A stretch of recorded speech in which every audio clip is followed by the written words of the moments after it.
Hello, everyone. A warm welcome to this session today, and good evening, good morning, good afternoon to wherever you are. I know we are very, very close to round two. Application deadlines are really, really near, and many of you might be still worrying about the last mile GMAT journey, whether I'll be able to reach there or not. So, we have brought you an amazing, amazing success story.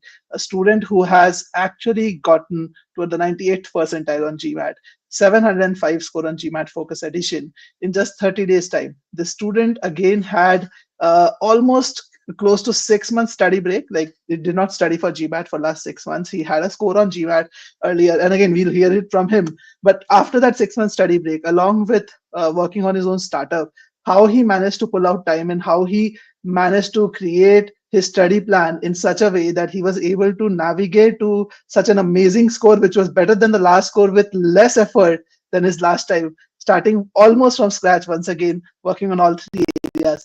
That's what the story of Keshav is all about. So, without any further ado, I'm going to invite him to the discussion because it's his story. He's going to narrate it to us, tell us about the great things he has done. And but yeah, guys, feel free to ask any questions. Again, we don't have any presentations for now. We're gonna just chat, discuss about his journey, your questions. So feel free to bombard the questions and everything to us. So, welcome, Keshav. How did it feel when you saw the screen starting with the first digit was seven? Like, what was that feeling overall? Uh, yeah. Hi Piyush. Is there some lag in my video or can you? No, I think you're Uh, perfect. Perfect. I think a little bit. Yeah. Don't worry um, about that. all right. It all gets sorted. So Yes. yeah, I mean, first of all, I just want to say that you're a great hype man. I should probably ask my interviewers for my MBA schools to first talk to you before they talk to me before the interview because you're really hyping me up for what I've done. So thanks for No, that. But you have put in all the hard work for sure. For sure. no, but thanks for that. I think yeah, I mean, major relief when I saw that seven pop up on the screen. I think it's been a long journey. It's taken me some time to get there. You know, I gave two attempts before this, and just fell short of 700, like 685. But yeah, I think it feels great to be crossing the 700 barrier in the new GMAT, which is much harder than it was in the old Yes. GMAT, I guess. It's So yeah, equivalent to a 750, 760 borderline, that kind of a score. So yeah. definitely like a So great, great score. Yeah. really satisfied now, and but the hustle doesn't end. Now on to the second round applications, and yeah, Correct. hoping for the best. Correct. So let us know your journey. Tell us more about how it all started. What did you do? We'll focus more on the last part, last leg of your prep, because again, that's Yeah. what we're going to discuss more about today. But yeah, let's start with the beginning. Like, tell us about your journey on GMAT. What did you do Yeah. and how did you start? Yeah. I think so. When I decided that I'm gonna get an MBA next year, I think the first thing was that okay, let's get the score out of the way first, and then do the rest of the things. So Mhm. I started my prep, gave it like 2 or 3 months, and then gave my first attempt. I was doing really well in my mocks, but that didn't translate into Okay. the exam, and which is I think Mhm. something we should also talk about that. Uh, Sure. yeah, your performance in the Execution on mock. the day of the test and Yeah, the all. execution is really important. Then I took like a month long break, got back to it, gave the second attempt, again just fell short. So I was like almost sort of accepted that maybe this is what it is, right? Like maybe this is what I can do, and let's get forward. But then last month I thought that maybe I can give it another shot. The deadlines for, so I'm a chartered accountant, and the deadlines for audits and all ended last month. So I thought like I have this 1 month where I can sort of like give some extra Mhm. time to GMAT. So let's give it another shot. And I called you up, and that's when we sort of like figured out how we can improve the strategy to get uh, beyond that 700 elusive 700 that we kept talking about. And um, Correct. yeah, I think I guess Yeah, and we're I successful. remember very, very clearly that we started our prep journey once again on the GMAT side on the 4th of November. And Yeah. GMAT, you took the GMAT on the 3rd, which was exactly like 30 days apart. Yeah. And Yeah. obviously, like seeing that improvement in Quant, being a chartered accountant, like a lot of people think, I talk to a lot of people who say that I'm not from an engineering background. I don't like Quant. Possibly Quant is going to be too difficult. Can I actually get a high score on Quant? And achieving Yeah. that near perfect score of 88, like these days, like getting to that 90 is like super difficult. But yeah, Yeah. getting to that near perfect score, and definitely improving by like more than 3 points in both Quant Yeah. and like data insights is an amazing feat. So how did you go about like restarting? Because what I understand Hmm. is that in Quant especially, there are so many different concepts that are tested, right? Like there are like 27 different topics, many Hmm. subtopics within them, each of them, and even data insight for that matter requires a lot of rigorous, let's say, practice. So Yeah. how did you start? What was your study plan? What did your study plan look Yeah. like in the beginning? How did you start? So I think a big part of it was learning from the mistakes that I made in the past, and Mhm, I wouldn't necessarily call it a mistake, but I focused a lot on just practice. So, for example, mhm, like I had done a lot of practice on GMAT Club itself, of various okay, topics on Quant. Right, I got the adaptive tests on GMAT Club, and I would keep mhm, grinding it. Like, and they have like maybe over 1500 questions, so I would just keep practicing, specifically Quant, and I would see those challenging questions, and I started getting better at it with time. mhm, But this time, when I started my prep again, I realized that it's not just about practicing as many questions as possible, but it's a lot of it is about refining your approach to each and every question. So, for example, let's say when we talk about um speed, distance, time, or work rate. In these questions, mhm, you could have like multiple approaches. For example, speed has relative speed and stuff like that. So the thing is, how do you stick to the best approach, the best possible approach for a particular kind of question? You might be able to solve it while you're practicing, but you don't have enough time in the exam. So it's really important to get the mhm, strategy right. So I think this time mhm, I wanted to focus a lot on getting the strategy right for a lot of topics, and that's why when I started working with you and we started like discussing certain problem areas in which I would be able to solve the questions, but it would take longer, and which was mhm, creating a problem in Quant ultimately. Because you don't have a lot of time, especially with correct, 2 or 3 questions in Quant being really difficult out of the 21 that you face. You need to have like 3.5, 4 minutes for those questions. So then for the rest of them, you have to do it under 2 minutes or under 2 minutes. So I think focusing on the strategy was really important. And that's why when we sat down and discussed each and every topic, and then just focused on getting each topic right. Like, for example, if we pick up mixtures, then we are using techniques to sort of like get those questions right within time. correct. The Um, allegations method, and yeah, yeah, allegations method that you taught me, and then that also translates into data sufficiency, like, because correct. specific techniques that you learn in certain topics in Quant will inevitably be useful in data sufficiency as well. So Correct. I think it was important to like narrow in on getting the strategy right first. So Mhm, that was my focus. That was the focus of my preparation this time, that I need to mhm, get the strategy right, and that's what we worked on in over like 7, 8 sessions, just improving the strategy. And mhm. so rather than just practicing to no end, I think specific practice of specific questions really helped, Correct. because it solidified a lot of concepts. And for anyone who's trying to get back to it like I did after 6 months, I think you might feel like, oh, I've done a lot of practice, so I don't need to go back Mhm, and see theory or like mhm, revisit the concepts. But I think revisiting the concepts really helped me. So like I redid the modules for several topics, and doing them again mhm. gave me a better understanding of how I can approach the questions. So yeah, I think in the last 30 days mostly the focus was towards improving the strategy only.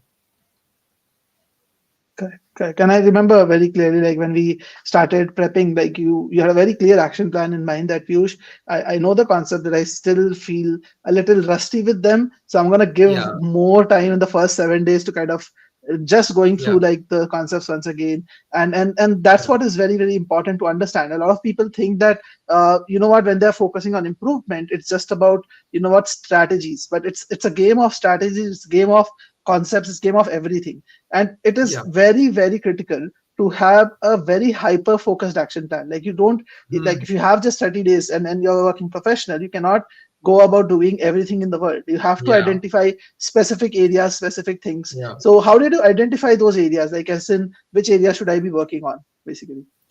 Yeah, I think it would have been honestly very difficult to do it without the guidance that I had from you, because I think when we sat down and did a couple of diagnostic tests on where I stand and where I'm facing difficulties, I think in a like when we did 20 25 questions together, you could easily pick up that these are the areas that I'm sort of like struggling with.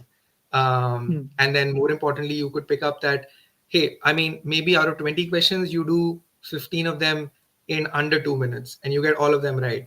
But in Hmm. in the remaining 5 or 10 questions, you're spending more than 4 minutes and you're getting all of them wrong. So that is the problem. Like, if you get it really properly, but if you don't, then you spend a lot of time on it and you might or might not get it. So when we did that, when we did analyze that, okay, these are the topics that might need some refinement, um, Hmm. you know that really helped to just narrow down and focus on those. So for example, I remember during this attempt, we focused a lot on work rate, we focused a lot on mixtures, Hmm. but then we quickly wrapped So up a number there's of this areas. question which a student has, like, basically very relevant to what we were even discussing on Yeah. that day. Like, what does this strategy really mean? Like, a lot of people talk about strategy, but again, for you and me, it's very clear because we have discussed this Yeah, in depth. Possibly a lot of people who are listening to this. So if you can take an example and tell what the strategy really is all about, yeah, that i will be very think helpful. uh, I think this is a broad question. I mean, we're talking about two types of strategies here. One strategy is how do we approach our prep, and the other strategy is how do we approach a particular question. I think I will start with approaching the prep first and then go on to approaching a question and what should be the right strategy for each of them. So, like we were like before this question, we were talking about the strategy for prep, and that's when we decide like discuss that you need to identify problem areas. You need to identify where do I need to practice, where do I need to improve, uh, and then just focus on that. So that should be that's a smarter strategy. So rather than trying to give multiple Hmm. mocks, do multiple questions, keep giving sectionals, you need to focus on the areas that cause issues and then just Yep. get better at them. So that should be the overall strategy or overall approach towards your prep. And of course, mocks help you identify those areas. So for example, if Hmm. I was facing issues in timing DI, that is a problem area that I need to address. So timing in itself could be a problem area, and then specific topics could be problem areas. So I think the first step anyone should take before starting their prep is identifying which are the uncomfortable areas and then work on those Hmm. first. Uh, and also trust yourself with the areas in which you're comfortable in. So, for example, if you know that, hey, I'm good at probability, like I can deal with it, so then trust yourself. Don't worry that, oh, if you don't do probability questions for the next 15 days, you'll forget about it. You won't. If you're good at it, you will be good at it. So I think it's important to sort of like remember the problem areas.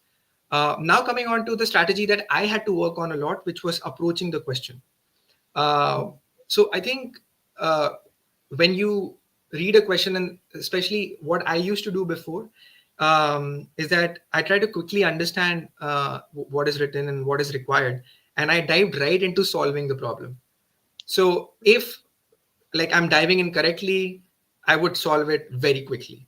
But if I falter in understanding or maybe use the wrong approach, then I would take longer to solve those questions. So I think we talk a lot about pre-thinking in verbal, right? But I Hmm. think pre-thinking in uh, quant is also very important. You should spend like 5 seconds, maybe 10 seconds, to think about, okay, this is the data that is given, this is the answer that is required. How am I gonna go about it? So, for example, which approach is going to help me? Should I, let's say, form an equation to solve this, or should I maybe assume some variables to solve this? or maybe this seems super complicated. Should Hmm. I eliminate options to solve this? So I think when you do spend 5-10 seconds, I think it might save you 30, 40, 50 seconds towards the end of the solution. So I think that is a strategy that is important when you're approaching a particular quant question. And similarly for, let's say, DS, when we talk about DS, we worked a lot on DS together. And Hmm.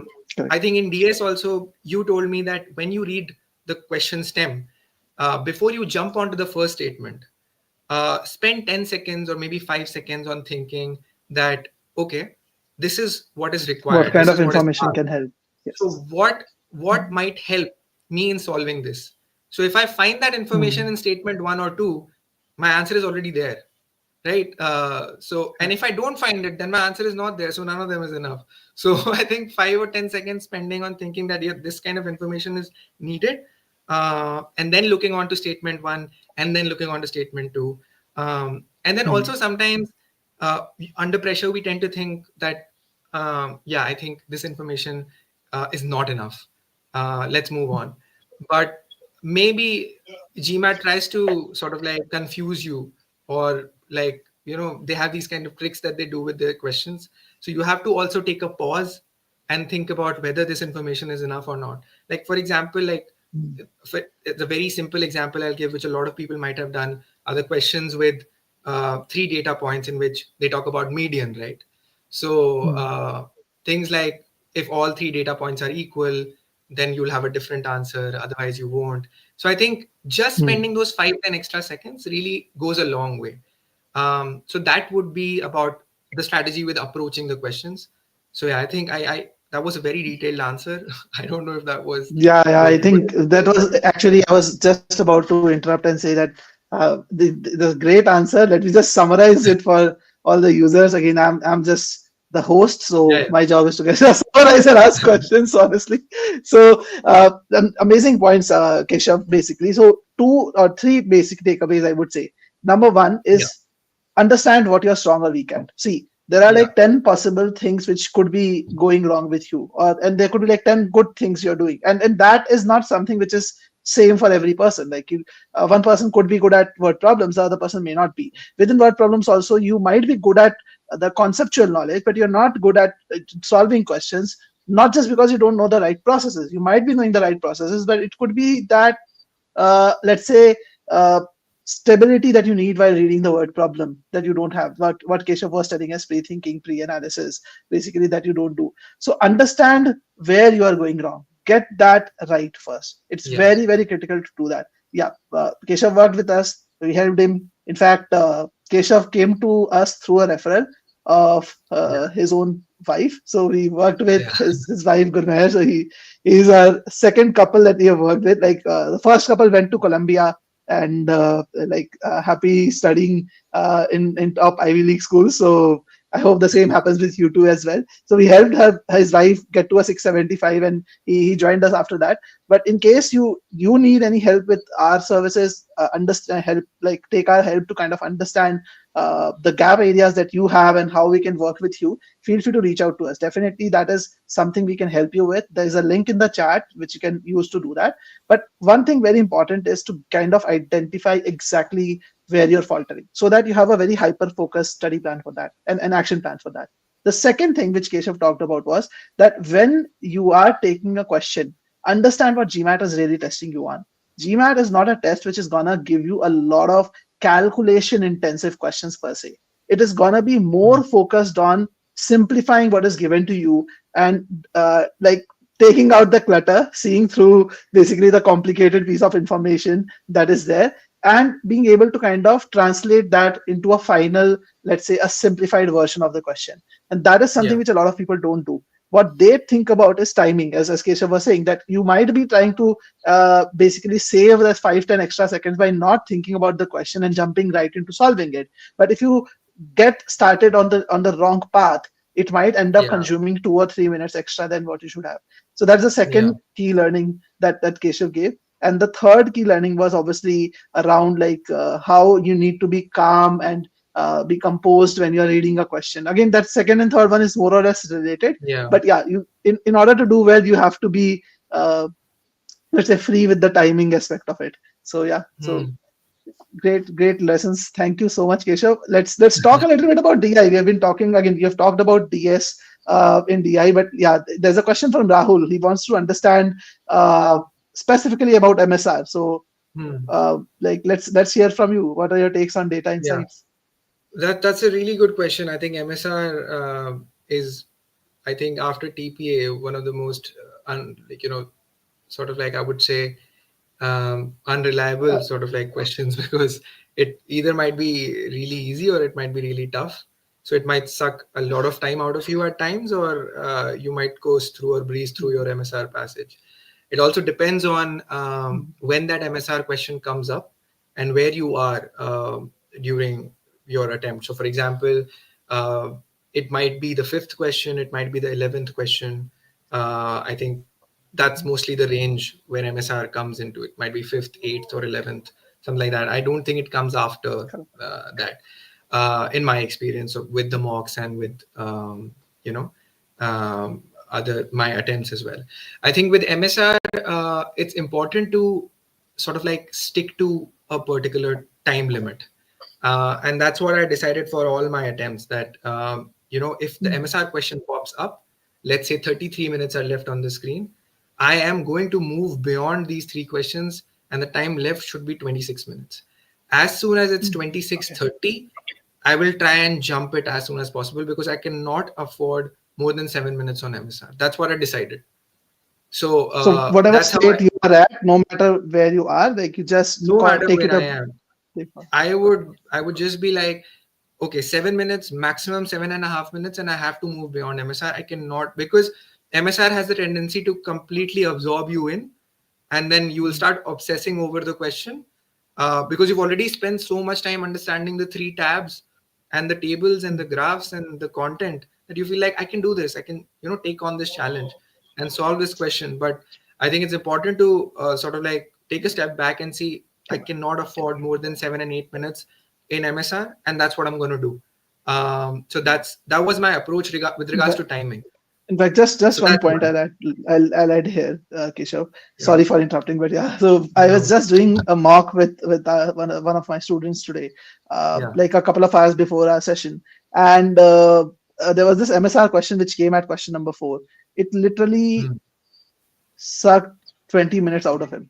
20 minutes for That's three questions. He was like that. so invested in that MSR, and that one table question, three cells are there, Yeah, yeah, three yeah. lines are there. Last two lines, he spent about 7-8 minutes on them. Yeah. Just going through all the tabs and You all. So can't it's do it's that. it's very very important to know. You Yes. can't do that. So like 2.5 minutes into the question, you have to sort of like understand that whether I'll be able to do this or I won't be able to do this, and then skip through the MSR question. And of course, I think a lot of practice on from the official sources helps in terms of you getting comfortable with that 7 minute timeline. But I still believe that uh, we still don't know what kind of MSR questions might pop up in the exam. I don't think we're still there because it's unpredictable, the kind of things that they're asking. So I think the strategy should be, of course, from your end, practice as much as you can from the official sources. But very crucial, stick to the timing. Don't spend more than 7 minutes on the MSR. It's fine if you mess one or two of them wrong. You have enough questions after the MSR to get it right. And I think that's possible because otherwise you lose out big time if you spend a lot of time on MSR. I think the question also asked the overall approach to DI and specifically MSR. So we've already spoken about MSR, but I think overall approach to DI, I think I would say that also credit to Piyush, we identified that I can be good at DS. So I had to make sure that I ace the DS portion of the DI. So that would help me in improving my score, giving me confidence, and sort of stuff like that. So we practiced a lot on improving the strategy towards DS and solving DS in sub 2 minutes, under 2 minutes, which would also save a lot of time because TPA will inevitably take up 3.5 minutes. So you have to make up time Sure. somewhere. So maybe the 6, 7 DS questions that are bound to pop up, at least 6 of them, out of the 20, you have to do it in 12-13 minutes, I think. And also because of the plethora of official source DS questions available, I think there's a lot to practice on. So I think DS is something that is the topic which is easiest to master in all of DI feel, because one, because of the predictability, and second is because of the resources available. So I think my And strategy for DI would be what I did: perfect your DS, improve your DS, and then use official sources for practicing TPA, graphs, tables, and MSR as much as you can. I think the OG has around 200 questions. The Verbal Insights, DI Insights book has, the DI Review book has around 200 questions, 50 on each topic, online exclusive questions on MBA.com. And then you also have additional practice questions. So if you do all of that, of course, there's GMAT Club's forum also, which you can access for DI questions, which can help a lot in getting those official questions and getting the timing right for all of those. I think that's the only way you can go about it. And then one very important thing for DI is, I think, it is the most difficult in terms of time management, because of the variability of the kinds of questions that are asked. The toughest portion is DI in terms of time management. I think for this, uh, you have to be very careful that you don't let yourself go in one particular question, or lose 5 or 6 or more than 4 minutes in one position. Learn to accept defeat in some questions and move on. Because yes, I think we spoke about this, and I hated skipping questions, because I brought it, like, I took it personally that I will be able to solve this, I can do this. And that would take up so much of my time that it would just ruin my time, or like time management in DI. So I think do many sectional mocks of DI to see whether you're managing the and how timing many right or how many questions do you think people should aim for in DI? Like what was the accuracy? Like yours, you scored a 97. I think D84 yeah is a 97 percentile yeah in DI. So what was the number of questions that you got right in data insights? I think it was yeah so yeah, two things about this. five or I think I got 15. I got 15 right. hmm, And I wasn't expecting D84, because in my last attempt I got 14 right, and I think my score was D80 or 81. hmm, So just getting one more question right led to a D84, but that is misleading, because hmm. I think the reason it was a D84 was that I think I got, I don't know, I don't remember, Piyush, maybe um, like 9 questions right in the first 10 or something like that, right? Or I 11 have a questions right. scorecard. I'll just check it also. But yeah, I think Yeah. that was So more. That's what I remember also. yeah, so I think in the first 11 or 12 questions, I got, I think, just one wrong. Yeah, you And had just one wrong in first 14 questions, and first then 14 questions, I just 17, won. 19, 14th was wrong. Sorry, 13 question. 14th was wrong. 17, 19, and 20 were wrong. So yeah, Yeah. so So when I got like 12 out of 13 right in the first, 13 questions, then it allowed GMAT basically allowed me to make mistakes towards the end, because then probably because of the adaptiveness, they were asking tougher questions, which according to them are really tough. And even if you mess them up, they won't punish you that much. So I think that really helps. So even if in DI, if the first 10 questions are taking up more than 25 minutes, because you are like have 45 minutes in total. So even if you spend more than 25 minutes in the first 10 questions, it is okay, because they will have a big impact on what your total score is going to be towards the end, or what your percentile is going to be towards the end. So it's okay to spend more time on the first few questions in DI and not to panic. And then, but the problem with this strategy is that when you get towards the end, maybe you have, let's say, 6 minutes left for the last 4 questions. Now, at that point of time, what do you do? I did what Piyush asked me to do. He asked me to strategize and told me that uh, pick your battles. that's an If you improvement. think you can solve that question, go ahead and solve it. But just know that out of these 4, you'll be able to solve only 2. You're not Superman. You can't solve all 4 in 6 minutes. You can only solve 2. So pick your battles. So with this strategy, towards the end, be smart about picking your battles. If you think you're good at DS, then wait for that extra DS question towards the end, get that right. If you think you're good at graphs, wait for that extra graph question towards the end, get that right. And then be happy with skipping the rest of the two questions. Skipping as in just randomly selecting anything and moving on, because if you've already gotten 10 or 12 questions right in the first 12 questions, uh, you are sorted. You don't have to worry about making a lot of mistakes towards the end. So I think that is a strategy that I adopted. People who are watching this can try and do that in their mocks and see if it works out for them or not. Perfect, perfect. So let's talk about the test taking strategy part. Like the I think one of the key things which where people falter, execution. So Yeah, all these strategies are one thing.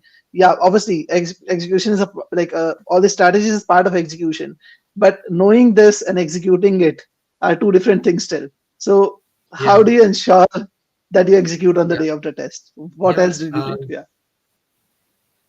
I think I honestly feel like I wasn't able to fully execute in my first couple of attempts, like the first and the second attempt, and I was maybe finally able to fully execute it in the third one. And a main reason for that is sort of like learning to relax and approach the exam with a certain state of calmness.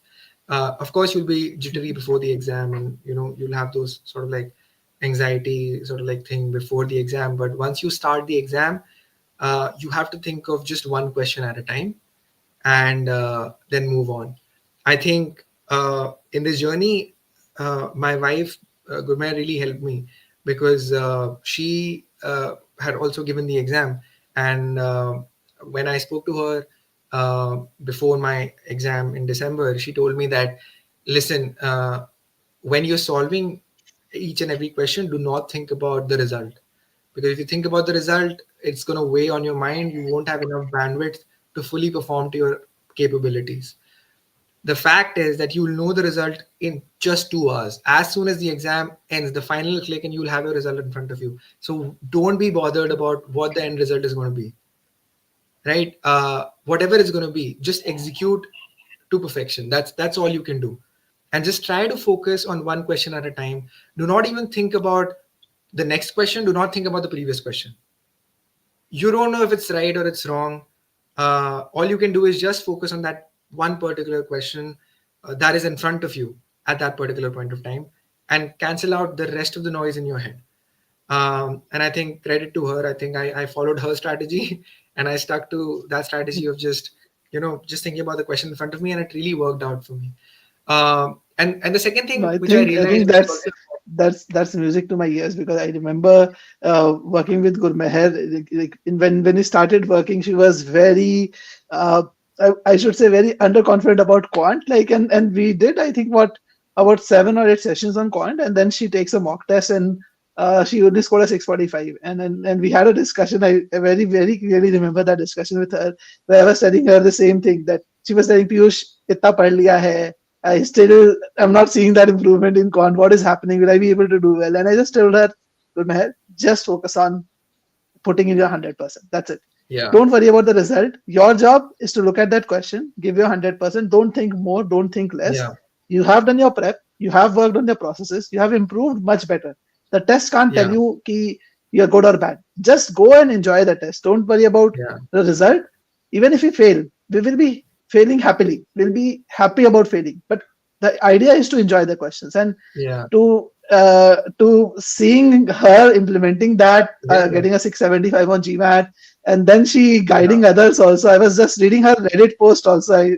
I saw that just yeah. in the morning, and I was checking how she's also helping other people learn Yeah. those same skills. So that's really really No, great to know. I I believe she followed. executed her exam to perfection, and I think everyone can learn from her in terms of how she maintained her calm and perfectly executed throughout it. And I think learning from her about these things also helped me maintain my calm and Yes. execute it to my ability, because that's what I was lacking in my first two attempts. That I would get anxious, I would think too much about the previous section, I would think a lot about the next section, and that would create a lot of noise in my head.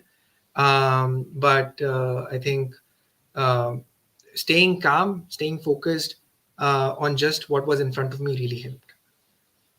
Definitely, definitely. And in case someone wants to check out her debrief, like we have also covered Gurmai's debrief, so you can just check it out through this link Yes. as well. So yes, sorry, I interrupted you because I just felt that you should definitely give, like you have given credit to her, and I felt really happy about her implementing it as well. So let's continue. What else was important for the execution part? I think, I mean, probably sort of like related to this only is that, especially, being, a part of the Indian academic system, I think we take a lot of pressure about marks and, the result in itself, which also hampers our execution because we are so anxious about the result. I think it's important to recognize at the end of the day that I feel like the GMAT exam is like a game, and you know so you should look at it like a game. There are tricks to a game, there are Hmm. techniques to a game, there are skills that you need to crack that game. And being good at this game is, I don't think, any measure of your actual intellect or academic ability. It's just a measure of how good you're at this game, and that's it. And that's how you should think about it. um, you know while you're working on your strategy, while you're working on practicing, you're just getting good at the game.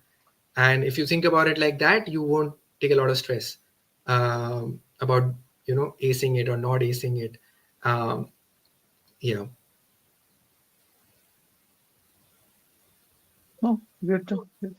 So, any other tips from your side? I'll just, someone is asking for your ESR, so I have the screenshots. I'll just be putting it up in a PPT. Okay. In the meantime, if you have any other thoughts, any other inputs that you would like to share with the users, feel free to please go ahead. Yeah.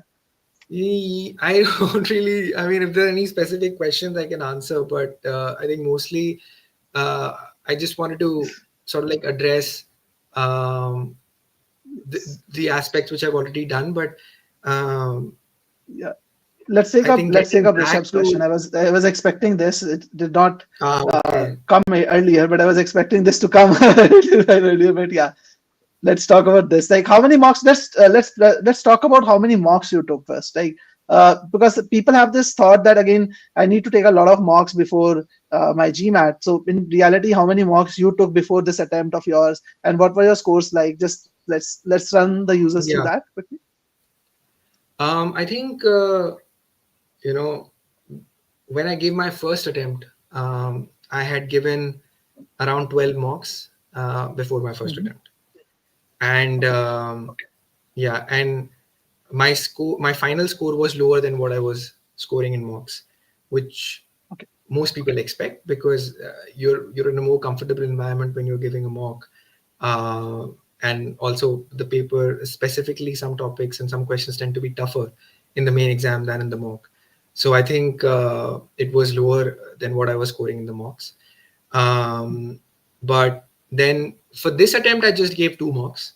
One was an Okay. official mock and one was on GMAT club. Mhm. And in those two mocks, I think both of them I scored lower than what I got in the final exam. I think 10 or like 20 points lower than what I But got in very the final close. exam. Like, it's not like Yeah, super. pretty close, but the Yeah. thing is, I made a big mistake in my mock just before my attempt, which was that I missed a question. Like the time ran out and I couldn't finish the answer because I thought I'd be able to do it. There's enough time left, but then I just got lost and I couldn't do it. And I think that probably cost me 10 points or maybe 20, I don't know. Mhm. So but that really shook me up and woke me up that, boss, you can't miss your questions because that'll really hurt your score. So yeah, I think in terms of mocks, like also this is something which Piyush told me, is that mocks, the only purpose of mocks is to get your timing right and to get your overall exam Mhm. strategy right. So just give mocks for that purpose. Do not give it for practice of questions and stuff like that. You have enough questions Mhm. available online. You can do your sectional practice there by setting 45-minute quizzes. But just use your mocks for getting your timing and overall exam strategy right. And you don't need to give as many mocks as I Too did. many. Yeah. And just 2 marks before this attempt, by the way. And Sriraj has a similar question, like related question. So I'm going to answer that for probably on Keshav's behalf also. So he took a 6 months break after his last attempt, and then this attempt was after a 1 month of prep, and he just took 2 mocks in that duration. A lot of people make this mistake of like running through mocks daily, like take 1 mock every Yeah, 2 days or 3 days, and think, okay, just by doing more mocks, I'm going to get better. And no by the way, point. this is a score. Yeah, no, exactly. That's very important to understand. Work on the core basic things rather than taking walks. And I'm going to take your example, Kesha, for all other people who tell me, Piyush, you know what? I think I'm not getting the right score because I don't feel I have the muscle memory of taking the mock. So that's something which is going to definitely like be a good case study for me to kind of convince people, because you know what, when I'm telling something, uh, still it's like you are an expert. You know what, you have not been a student for a while, so you don't relate to what students go through. But when a student tells it and has experienced it, it's something which definitely creates a huge impact. So I'm just thinking of sharing the scorecard. So again, this is the scorecard of Keshav, and as he was talking a little, though, this is the quant section and this is the data insights section. So as he was telling earlier, like just one mistake happened in the first 13 questions, and even though Yeah, the last four out of the last four, three were incorrect, he still ended up getting a 97th percentile in DI. So that yeah, that shows the importance of understanding how the test really works. Okay. yeah, So absolutely. And similarly for quant, right? I mean, if you look at the mhm. two I'll mistakes that just I made show in that. quant, um, this is Wait a DI, second. What and what just happened? I'll just present again. I think it just ended the slide. Yeah, but you can continue. I'll just present it once again. yeah, so I think similar issue in quant. Like I got two questions wrong, but I still had a 88, and I think the reason was because I got the first 13 right. So I think what I've understood from this is that GMAT isn't giving you a lot of opportunity to mess up in the first half of the section, because if you mess up a lot there, you won't have a lot of room to recover, because you'll start getting maybe easier questions, um, and then you will sort of like score lower even if you make the same number of mistakes. I think so. It's important to calm down, and if you look at my attempt, you would see that most of my questions in the first 10 are above the average time, because I was taking a lot of Mhm. time to solve those questions, and I wanted to make sure that I want to get all of them right. And then when you see the last from 15th to 21st, you see that it goes below average, a lot of them. And I think that's also about who you are, like, right? And I remember with through like when we were doing a mock in our like one of our sessions, I Yeah, noticed this, and I told you that you are someone who builds a lot of momentum as you proceed in the test. As you yeah, move forward, you're thinking faster, you're naturally thinking faster. It's not like you're rushing and solving questions, it's just that your mind is working much faster than it was in the beginning. And in order to basically let that happen, and like you need to understand that when this happens, you will naturally take less time as you progress in the test. So you should be mhm, not timing yourself linearly, that okay, you know what, yeah, I'm at the halfway mark, I should have half the time left. Not really. Like even if you spend more time in the beginning, knowing who you are, you'll yeah. automatically end up saving time in the end. Yeah, and I think, but that's what, right, Piyush. I think those are the kind of insights that you gave me, which gave me the confidence to sort of like approach the first 10 questions with a lot of calm and composure, because nobody else told me that I am able to build momentum after the eighth question, because we were sitting down together, and like you saw my mock online, like we did it together, and that's when you analyze that you can build momentum, and therefore you will be able to do the next half of the paper very quickly. So don't really worry and Correct. don't really panic. Even if you think you're behind time, you're not, because you will cover it. Yes. So I think that's the kind of analysis and those are the kinds of insights that I was missing, and which you gave me, and which improved my overall strategy towards the exam. And I think uh, this is what you need to do at the end of the day, is like look at your timing, look at this data which is on the screen, and understand that where are the areas that you can improve. I think the mocks give us a lot of data, which it's hard to analyze yourself. But if you have somebody helping you, like Piyush helped me, I think some pearls of wisdom might come out, which might improve your strategy a lot and improve your overall approach a lot, actually. Thank you so much, Keshav, for definitely sharing some great insights. And I really like the way you maintain your composure. My job is to give the best advice possible to every student who is basically working with me. I'm doing that, but I love the way you took that advice. And obviously, Guru Meher also did the same thing. So it's also about the implementation, like and really believing in those things and believing in yourself at the end of the day as well. So all worked out well.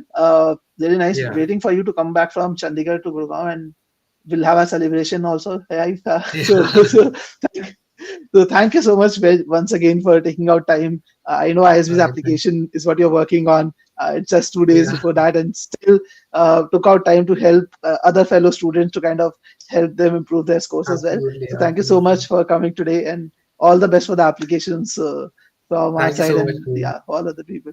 Thank you. All Thank you right. so much. Thank you.